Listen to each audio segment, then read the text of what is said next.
Light Talk. Lumen Brothers. Light Talk. Light Talk. Light Talk. Lumen Brothers. Light Talk.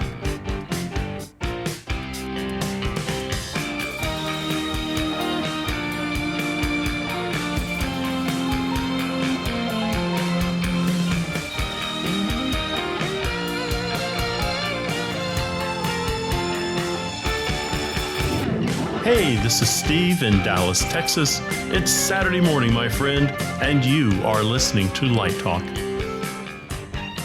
Good morning. This is Zach coming to you from Washington, D.C. And today, by special request, we are discussing all things extended reality on Light Talk. And this is Ellen coming to you from the beautiful beaches of St. Bart. And if you don't already know, you are listening to Light Talk.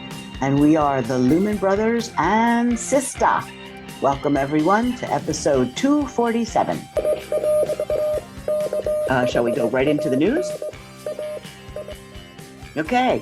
One of the things I think we should talk about today is what's happening on Broadway and what's happening in entertainment in general with more close downs. What do you hear about what's going on out there, guys? Well, I think since we talked last, the Radio City Christmas show has actually decided to cancel all remaining performances. And while it does sound kind of scary, I think that it's really an important precaution to be taking. One of the things to think about, at least in terms of Radio City, is if all performers who are testing positive have to take, a 10-day quarantine, that's basically the rest of the run of the Christmas show. So it wouldn't make sense. Radio City Rockettes, there are no understudies the way they are on Broadway for performers. So I think this was an unfortunate but smart call to postpone that show till next year to see what happens. But for Broadway, it's a really big challenge because much like the Christmas show, there's a trickle down effect where you have actors who have understudies that can go on for them, but when a show has to close down, there's hundreds of people that are now not working and maybe not getting paid during that time. Right, which is terrible at the holiday season. Well, I think Actors Equity has just sent out, along with CDC, new guidelines to the theaters. I saw a blurb in the newspaper here yesterday that the Dallas Theater Center and their production of Christmas Carol, which is a huge moneymaker for them, has shut down for 1 day while they are assessing the equity and CDC guidelines. But they're hoping to be back up today. We're recording this on a Tuesday, so they're hoping to be back up on a Tuesday or a Wednesday. Don't break the illusion that it's live on Saturday. Oh, I mean Saturday, yeah. I mean, it's interesting, like we were talking earlier, that it trickles down not just to Broadway, but in all forms of entertainment, including sports, that you end up having your A-list performer or your A-list athlete that's not available to play for reasons, related to COVID. And then you get to the B string or the C or, the rookies and the minor leaguers who may not be as skilled or prepared, or they're not TV stars in the same way that, some of these athletes are. And you start to see like the NHL, which has decided to take a hiatus instead of going with games with lesser known players or teams that are undermanned and stuff like that. Well, I was watching the train wreck, which was called the Chicago Bears football game yesterday. And it was interesting. There was one man in the stadium holding a sign that said, "I don't have COVID, can I play?" But the Bears started that game, if memory serves me right, they were down 14 starters, and they were down 3 coaches. I believe they said they worked out 1 day, and then it was just trying to figure out how to get through the game on Sunday. It seems to me if that's the case, you just don't play. Right. The good news is especially in the case of Broadway, that all these performers are all fully vaccinated and that no one is going to get, horribly sick, hopefully, knock on wood, because of that, that it's a huge nuisance, but I'm starting to look at it like it's, even for my own family, like it's like strep throat, when it's going around. When you first get strep throat, you have to quarantine yourself when you get on the medication. And then once it kicks in, you can go back to your business. And I'm hoping that with all the vaccinations and the booster shots and all that other business that's happening, that's what this is going to be like. In France, until now, if you were not vaccinated, you could use a test, negative test result to go almost any place. Mm-hmm. And now they're changing that in January, and it's going to be a vaccine pass to go almost everywhere. Wow. So I don't know if the United States is going to do the same thing or not, but it is kind of scary that you can travel 5 hours in an airplane from, say, Philadelphia to Vegas, like one might do for LDI, and people were not tested or vaxxed. So, I think there's some loopholes in the prevention. Well, I was reading yesterday, the CDC had released that 8 out of 10 cases right now are taking seed in those folks who are not vaccinated. Right. So it's, if you're vaccinated, you're going to get sick, but it's unlikely you're going to get deathly sick. Well, I guess that's the good news. The scary thing is, like Broadway and the concert touring, if the spring concerts and summer tours and big festivals get canceled again, it's a real economic hit for the industry without. And it's hard because, especially for things that tour, the rules are different in every state and in some cases in different cities. And so, it's hard to navigate that. You might be performing in a city where you're not allowed to have a mask mandate at your arena, or you're not allowed to check for, your vaccination status. Wink, wink, Florida. Anyway, so that definitely makes things challenging. And then you have artists who say, well, if they're going to say we can't ask, then we're not going to play there. I know that was actually something that Billie Eilish went through, where she didn't want to perform in certain places for political reasons, but then she also felt like it's not fair for me to do that to my fans who are politically aligned with me, to deny them the show, basically, because of what people that they may not have voted for have decided for them. So it's challenging, but hopefully, it's just a blip in time, and in a couple of weeks we'll be on the we'll know more and be on the other side of this, maybe. Well, the sound of those rabid ducks means it's time for Let's Talk About. And that's right, today we have a special episode all about XR stages. Okay, so Zach, what is an XR stage? XR stage. So XR is the abbreviation for extended reality. There's augmented reality, or AR, which is using for example, a camera phone where you see what's actually in front of you, but there's additional layer of digital things on top of that. There's virtual reality, or VR, which is when you see somebody wearing a headset or goggles of some kind, where instead of seeing what's in front of them, they're seeing a completely simulated world in the goggles. And now there's extended reality, which is kind of a hybrid of all these things. And an extended reality stage is a specialized filming environment where there's usually at least 3 sides of an LED screen of some sort, and the floor is an LED screen of some sort.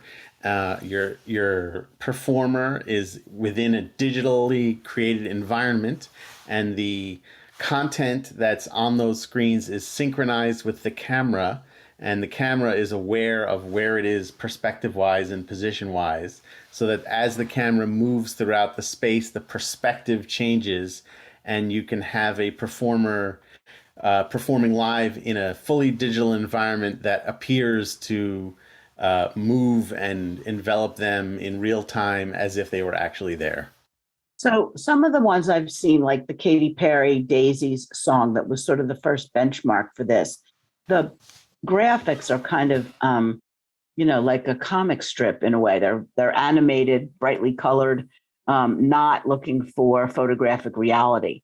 So how do you decide the content you're going to put on these video walls? Well, I think that that's really sort of a creative direction type thing. For that, the content was indeed that kind of like comic style because I think that went with the lyrics of the song Hmm. and the kind of performance it was, and it went with her costume and her choreography, so that there were opportunities for her to be in front of the content or behind the content, so that she felt really like it was really immersive. But then you have other things like that show, The Mandalorian on Disney Plus, where the entire show is shot in that extended reality environment. And one of the things that is interestingly achievable in this extended reality environment for something like The Mandalorian is that you kind of get a bit of practical lighting off of the walls. So as things move and things reflect, you get the color of what that content actually is reflecting on the performer. And that way, the performer has a more sort of natural illumination. You don't need to use lights to simulate what their environment would look like, casting shadows on them or the color temperature on them, because it's coming from that actual content. But I think a lot of it comes down to just what the story you want to tell is and how you want to create that environment. So do all projects lend themselves to XR? And if not, what do you tell your client when they come in and say, oh, we want to do this on an XR stage, and you look at it and you go, yeah, no, I don't think so. I mean, I think that that's sort of, that's a question that I've been answering for 20 years when people say we want to have projections. And I say, well, you don't really need projections. Your story takes place in a living room, and you might be better off having a living room with like a real couch and stuff like that. Mm-hmm. So we can have a human relation and interaction. I think that in some ways, it seems the people who are reaching out for this kind of content usually are more aware that this is what is the solution they need. One of the things that's also good about this, which I think was one of the reasons they did it for the Katy Perry thing in general. At the time she was pregnant, there still wasn't a vaccine for COVID, and they were very concerned about having as minimal a crew as possible.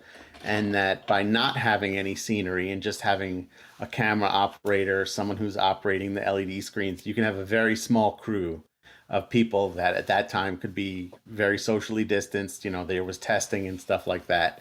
But that it requires a lot less people than you would on a traditional soundstage, with a full set. So if Katy Perry is at home, can you sort of teleport her in, or does she have to be on this stage? You have to be on the stage in order for this to work. I mean, in many ways, this is like an offshoot of the technology that like George Lucas created for Return of the Jedi, which was the motion control camera. Because what it is you have this setup that is controllable. It's controlled by a computer system that allows you to repeat things over and over again, and it's always precise and it's always identical, so that you can continue to add layers to it digitally. In the Return of the Jedi days, it was adding layers to it optically, which is also why you needed it to always line up, that they could make the camera film something 15 times in a row and it would always be exactly the same. So in this scenario, you have your environment that the performer is standing inside of, so to speak, because they're usually in some kind of cube type thing that has video on each wall.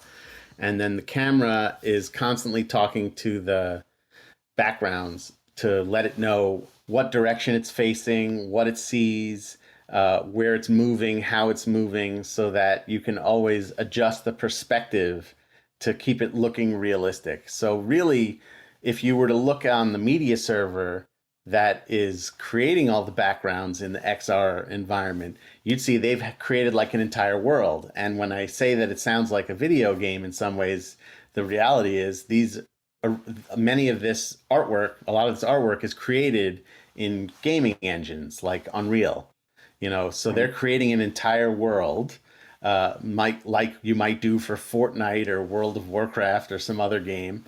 And then you're choosing to show a slice of that world in your XR environment, but the camera knows when it moves around that it can pan around into this entire world, and the worlds can be as simple or as complex as you design them. So it's really Right. And then there's that Travis Scott event, which was sort of a hybrid where the gamers sort of stopped gaming for a minute and he came in and did a live set in the middle of the game. Right. Yeah, and they sold, like 12 million tickets for $10. Yeah, I mean, part of that, what's interesting about it with the gaming stuff is that the whole economy part of it is already built in, through the gaming stuff. They already have all the in-app purchasing set up and all that other stuff. So for them to have a live show and have tickets for it, it's all already, the infrastructure is already there. So that's a really easy thing. The hardest part is probably, renting the space. Well, you're also going to get a lot, if you go back to Mandalorian again, you're going to get a lot better performances from the actors also. I mean, chroma key hasn't changed since it came out. So no more of this actor standing there on a set talking to a tennis ball on a stick. They are in their environment. All of a sudden they can keep that camera in the same place and just flip the scene around and reverse the shooting angle within seconds. I was reading one of the big benefits of this technology in Mandalorian is that the director says they are shooting on average an extra 40 pages of script a day. Wow. And it's not drudgery. No one is dreading it. It is so much cleaner and faster. And their prep work. They know everything that set's capable of doing before they walk on it and start shooting. So there's not a lot of discoveries being made. Right. Yeah. I mean, it's in many ways for a lot of scenarios, I think it's definitely the future and definitely has so many more benefits than shortcomings that it's totally worth it. I know that a lot of movies, especially like now that everybody loves these big Hollywood special effects, comic book movies, it's perfect for those kind of movies. But it's also perfect. It's going to be perfect for just shooting you in your apartment also, though. I mean, that's the next step. Is it doesn't have to be science fiction. It can be anything. Right. And you don't have to pack up and travel around the world to get to a location. That's true. Well, that's what we were just talking about. How about touring? Can you send something out on the road where the musicians are at home, but they look like they're in a staged environment? Well, I mean, you're getting dangerously close to the Tupac hologram or the Tupac Pepper's ghost, really. Right. Because holograms don't exist. Right. So in theory, I think you can. I mean, this is definitely, especially as a projection designer, I'm always sort of questioning how much digital content can I add to the live event before it no longer feels like a live event that I'm at in person. So Zach, can you address this issue of what Ellen is talking about in relationship to the XR for a camera, and then all of a sudden for a human eye, and there's 30,000 people sitting there trying to watch it at an arena? Yeah, I mean, the trick there is because it's all about controlling the perspective, and the audience at a concert, in theory, you're all seated, even though we know you're all standing. That you have a single perspective. You're looking at the stage from one direction from wherever you're sitting, and what you see is just from that perspective. And it may be from the side, you might be in a box, you might be in the audience, like in the orchestra section. But the idea behind the extended reality type stuff is that by having controlled synchronous perspective between the camera and the backgrounds, you're able to move things around in a way that feels natural and naturally simulate movement. So in some ways, I can imagine that, like in a theme park, they might be able to take that kind of technology where you're in a ride vehicle that is already moving and has the ability to control what perspective you see things at. That's why, like in the Haunted Mansion, the Pepper's ghost effects work so well at Disney World, because they're controlling what direction you look at it from. If you were just looking at it from, the side, it may not have as strong and crisp an appearance. And so, in a way, I think that that's a challenge for a live performance, to recreate that kind of thing, because you only have one direction to look at. Yeah, but it's funny because if you go to a Rolling Stones concert, about 90% of the people are looking at the IMAG anyway. That's true. The fact that there's a live performer on the stage is almost irrelevant. It could be anybody. So in a way, Mick could be at home, and what you're seeing on the IMAG is some XR version of something. Even if it's like some really weird music videos or who knows. I think there's something to this we'll have to worry about in the future, but yeah, I mean, there's a lot of shows where, some shows the IMAG is just straight up, bigger version of Bruce Springsteen or the Rolling Stones or whomever. I went to Justin Timberlake Jay-Z concert, and the IMAG was really well integrated, and they like weaved in and out of music video content and original content, and they didn't try to like hide the fact that the IMAG was IMAG, but it just became an element in the video show, so to speak. It's funny because I always think back to Josh White telling us back at the Fillmore that Bill Graham was like, some of these performers are really boring. We need something on the screen that's more interesting to look at. That's funny. So all of this XR stuff happens because we were at a technological crossroad where like real-time rendering was possible. So what is the hardware and software that does that? As I said earlier, I think a lot of the back end of this is coming from the video game world, where you would create these worlds, and I'm making finger quotes here, like for fantasy adventure games, where you needed to create like an entire island that had all kinds of things. And this island had to have trees, it had to have fields, it had to have other, non-player characters. It had to be inhabited. You had to be able to explore it. So I had to, like they say now, like the world of Minecraft is the equivalent of 9 million times the size of Earth, is how much world has been developed out in the ether. And that in these games, the player playing the game is the camera. What you see as you move through those worlds is the camera.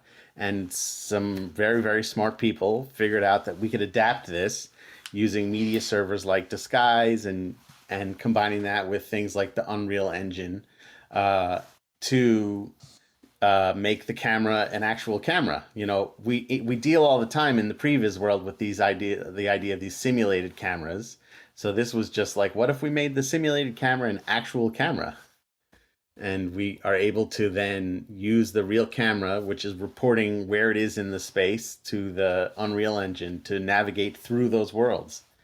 And there's some parts of it that can be driven by the media server. Some parts of it are driven by where the camera is in the physical space. But a lot of this is really all come from video game world. And the camera tracking systems, the cameras are actually moving.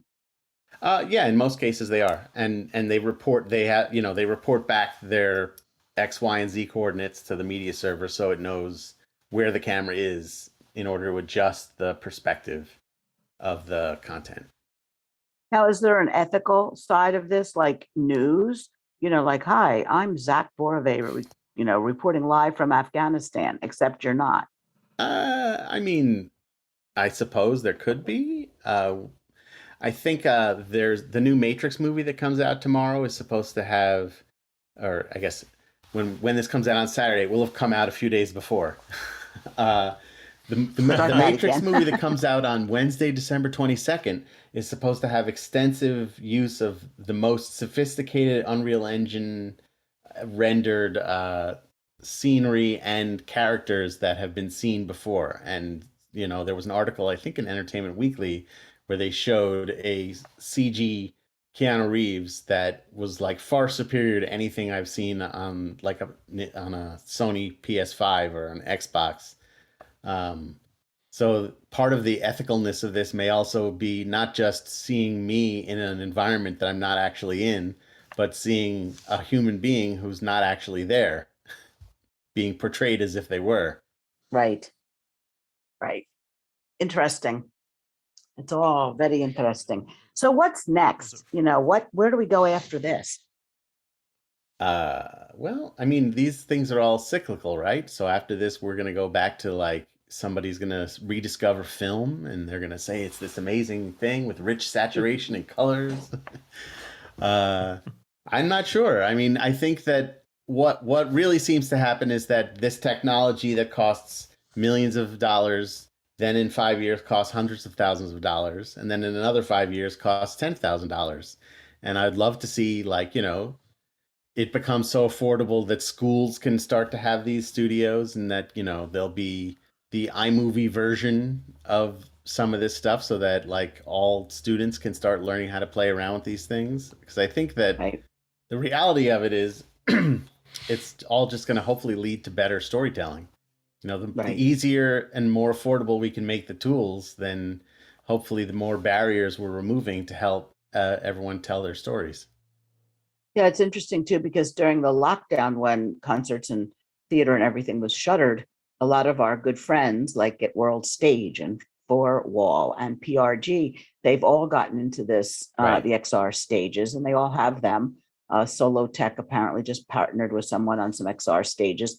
So clearly they feel that there's a future in this. Oh yeah, absolutely. I mean, I think there definitely is. I think that it's not going to take over live entertainment really, but that it's going to hopefully create like a new niche market that can flourish. I mean, there's definitely really great uses where you can, do a corporate event.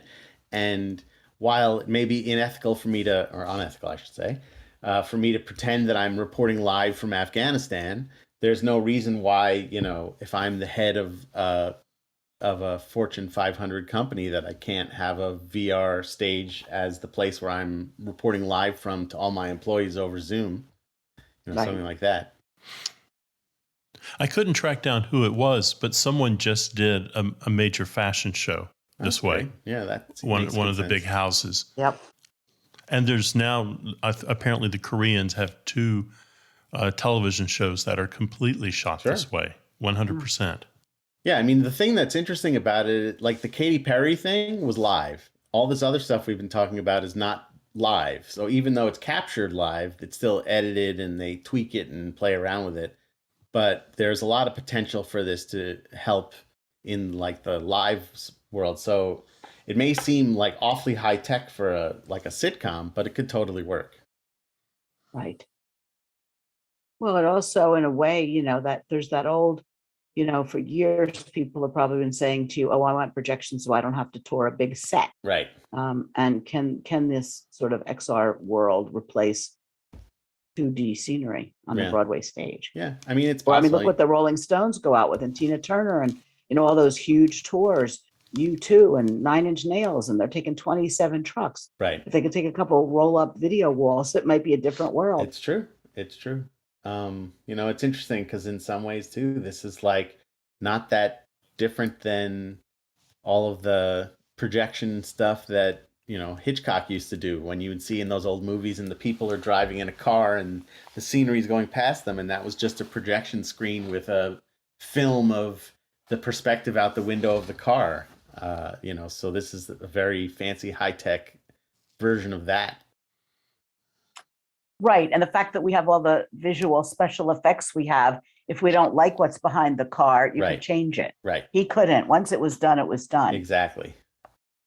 Interesting. Now, what about the other option of augmented reality, where you said before about like an extra layer that's in your phone or in your Mhm. iPad, and you download an app and you hold it up at a certain time during a concert and you get extra layers of visual? Yeah, I think that's a really interesting thing to me, that idea, because there's so many different ways that it can be used, from there was this show that used to be on VH1 called Pop-Up Video that I loved. where throughout they would show music videos and these little bubbles would pop up and give you extra information about what was happening, like when they filmed the video, when the guy wrote the song, stuff like that. So the idea of having that ability to like, go, let's say I want to go to downtown Dallas and I want to learn about the historic buildings down there. If I can hold up my phone and, see an extra bit of information on the screen of my phone, it's like an excellent tool for that, for museums to be able to have that, to do a guided or assisted tour like that, at a concert to get more information like that, or even to use it like you could be watching something and then like you like the shirt that the person's wearing, you can click on it and buy that shirt, stuff like that. Oh, that's scary. But it's out there. Yep. Or you could have your nutcracker tree grow through augmented reality, even though it's not really growing on stage, or you know. I mean, there's so many times where I've gotten called in to help create what we call an Instagrammable moment, but it's almost like you can use it to reverse engineer that. So I can create a picture of myself with a digital version of somebody else in the augmented reality screen, as opposed to like, creating a place where the two of us can go and take a picture. There's all these like really fun apps where like you can have a pet tiger sitting on your shoulder and things like that. Right. But like, even like what I was saying before, now you can get these things for free on your iPhone, whereas 5 years ago you needed pretty sophisticated technology to achieve these things. Right. Do you think we're not going to recognize entertainment in, 20 years? Do I think we're not going to recognize entertainment? Well, I don't know. I'm a bit of a naysayer about live events, and I think that eventually the kids who grew up on iPhones are not going to want to go anyplace and buy tickets and park their car and eat lousy food and smells of beer and where's the restroom and Well, if you're a performer, if you can really sell 12 million tickets for a 5-minute song in the middle of a gaming competition for $10 a pop. Right. There is something to be said for just, I don't want to tour anymore. Right. I think one of the things that I've noticed that I think is happening is that, this is where we need David to talk about the dopamine hit you get from playing on your phone. That I think that I've seen like, with some of the immersive theater that has evolved in the last few years, especially in like the Halloween haunt world, that I think that because of all this entertainment that is available to us virtually and digitally, that some people they need like a bigger, more impactful, higher sensory experience when they have a live experience, because they're like, I can already do that on my phone. When I go out, I need someone to scare the hell out of me, because I'm not scared like that when I look at a scary thing on my phone. I need that haunt I need people to jump out and scare me. So I think that in some ways, while in some worlds we're looking at creating more low sensory experiences for kids who have issues with that we're also starting to create these higher sensory experiences that are like immersive theater where, there's an additional layer of smell and touch that there is not when you go see the Nutcracker at the ballet. Right. Well, I thought that was one of the things that was disappointing about the Van Gogh immersive experience. No smell? If you've never seen a projector being used, I guess you were kind of wowed by it. But, having, been around the block once or twice, I went to see it and it was nice, but it was nothing that, we haven't been doing in the business for the last 20 years. I mean, I can tell you, like, my mother's experience was like, for her, the difference, I guess, is she was on the stage. You're in the painting, so you're in the projection. That's the point. Right. Yep, being immersive, the real immersive side of that. But otherwise, technically, it's not anything all that new. Just like how we jokingly say that Pepper's Ghost is not a hologram, but Pepper's Ghost has got to be almost 200 years old now. Right. What, Civil War, I think. Right. So I think that's part of it, yeah. Right. You talked about the Pepper's Ghost effect at the Haunted Mansion, and it really, really is a beautiful effect. For anybody that hasn't seen it, it's a dining room situation, the set.